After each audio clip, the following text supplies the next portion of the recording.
So now we're going to take a look at the what I teach in the repertoire section. Now the repertoire section is your songs. So it's going to be learning famous songs in the rock, heavy rock genre, covering sort of everything from sort of punk rock, indie rock, blues rock, and then you're moving into heavier styles, sort of heavy rock, and then into your heavy metal and, you know, thrash and etc, etc.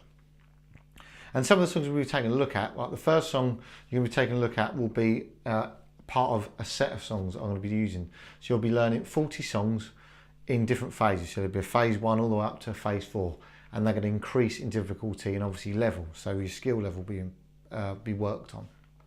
So the first one we will take a look at will be something like Boulevard of Broken Dreams by Green Day. Now that's got a great section in it, which is the solo, which is a really good one for working on your octave playing and also your left hand muting. So I'm just going to play you a snippet of that. Here we go. 3, 4.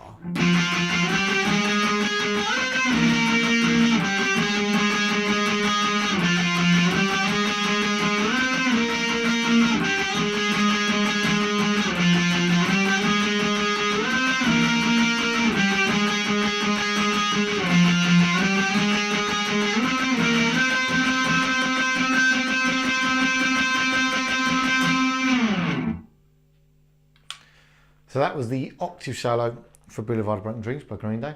And a lot of people struggle with that, surprisingly enough. Even people who've been playing a long time, or when I've made students go back to something, say, have you ever tried that song before?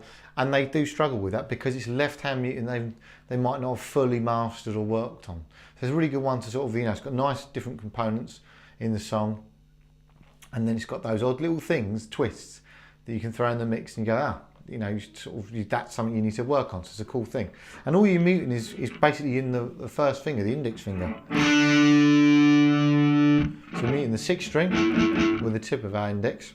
We're muting the D string with our middle finger, our index finger, and then the other two, which would be the B and the E. So they're the open B and the open E. So. And another common thing is people find that they tend to sometimes play it with the wrist or try to play it with the wrist. So like when we're playing a power chord, we're just doing everything from the wrist action, where they find sometimes to get that speed, they can't do that with just doing the wrist. So this is where I always encourage them to try and do it strumming. Hence why we need to do the muting, which is where that comes in handy.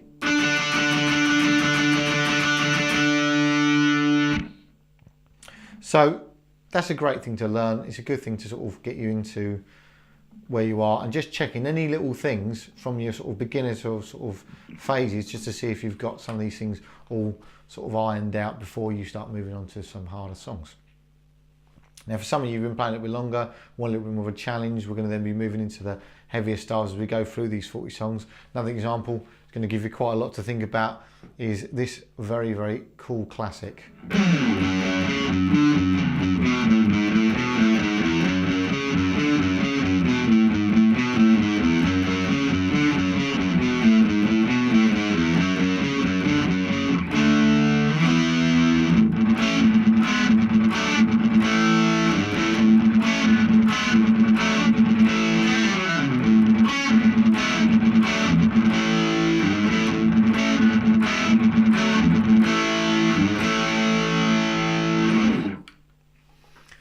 So there you have the classic Crazy Train by Ozzy Osbourne and Randy Rhoads.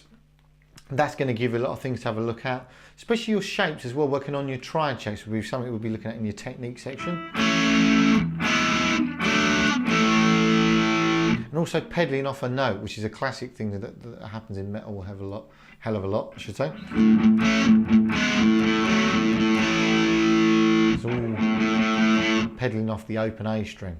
Now that causes a few problems for people. It's a very different style to some of the sort of more modern metal stuff now that's coming around, but it's all been influenced before. All these guitar players have been influenced by people before them, so we can take a lot from that. And also the other aspects of playing rhythm and then lead parts as well. So there's another great song to have a look at, and that's going to be further on in your more advanced set of songs you're going to be learning from.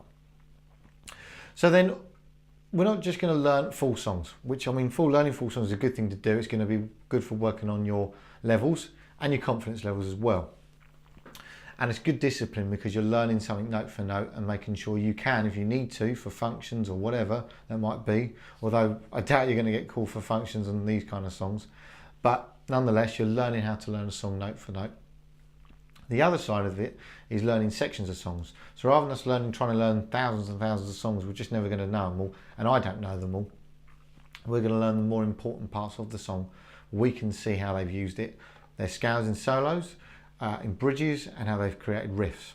So here's a section of an Yngwie Malmsteen song called I'll See the Light Tonight, which is great for showing you how you can sequence scales. All right, so here we go.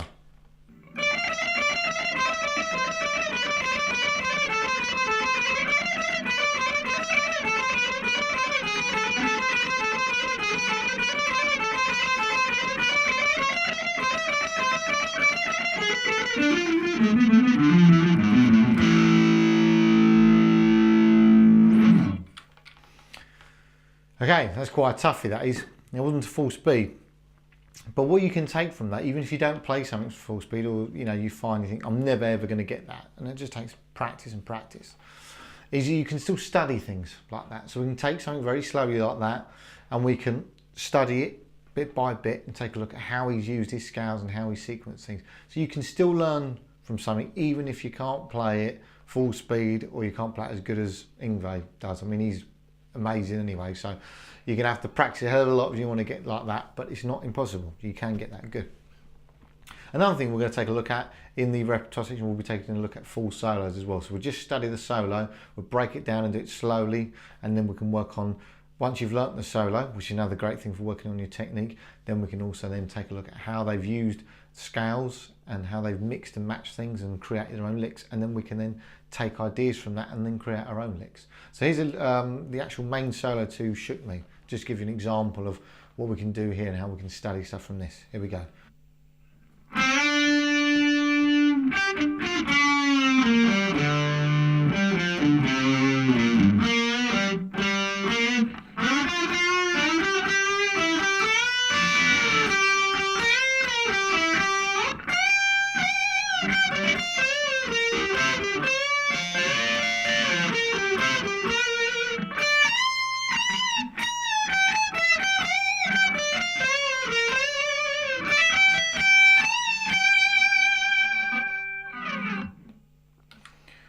So there is a great example of how you can start using your minor pentatonic shapes and then start mixing with the major pentatonic shapes.